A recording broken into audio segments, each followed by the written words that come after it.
All right, 7-5A Division II. We are joined by Rock Hill head coach Mark Humble. Coach, first year last year of existence for Rock Hill, and you took your lumps, but now we were talking off camera, you guys are in a bit of a routine here, and maybe you can turn those lumps and kind of smooth them out a little bit for 2021. Yeah, no doubt. I mean, what an amazing year just to be able to play and to be competitive in our first varsity season. And like we were talking before we went on air, we experienced many firsts last year, our first football game, first varsity season, first win.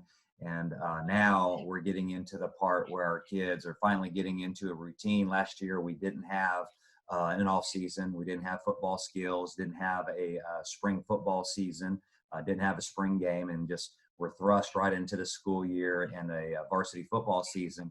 Now this year we've had our first off season, we've had our first football skills, had our first spring ball, had our first spring game, and now we've gotten to the point where we get to a portion of the year where our kids recognize a routine of starting with summer strength and conditioning. So been really exciting, been proud of our kids and proud of our coaches, and so it's just been great to be able to work with them to prepare for our second season. And nothing gets a younger team more adept to winning than experience, especially when you bring an experienced guy back at the quarterback position. I guess you got Brenner Cox coming back, and he's now had a year under this offense, and you're talking about the new routines of spring ball and all this other extra coaching he's gotten that he didn't get last year. How do you expect the offense to kind of run under Cox this year? Well, anytime you have your quarterback coming back and a caliber player like Brenner Cox, you're going to be ahead of the curve. And I've been super proud of his work in the offseason. He's a bigger, stronger, faster kid. Has had a year in the offense, becoming a better leader. And so he's done an amazing job. He's only going to get better. He was already a great player, and he's going to be better. And being a senior experienced quarterback always helps your offense.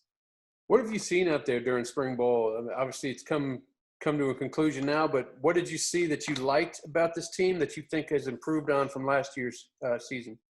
Oh, I think just from A to Z, when you talk about fundamentals and technique, that's improved because now we've had a year underneath our belt of a full year of practicing and spring skills. You've seen experience play a role, and so when experience comes into you have some guys that emerge with some leadership on how we do things at Rock Hill. And just been really pleased, but also pleased with our younger guys, the amount of depth that we have now. We've got some young guys that have stepped up and going to play some valuable minutes for us, and at the very least provide some depth for us. So it's been all very positive on both sides of the ball for us in the spring. Well, as you guys get better, this whole district was amazing last year, and I'm sure it's getting better too with Lovejoy with their big old run, and Denison's coming, and Liberty's probably got one of the best players in the district with Evan Stewart. How do you see you surveying this district this year?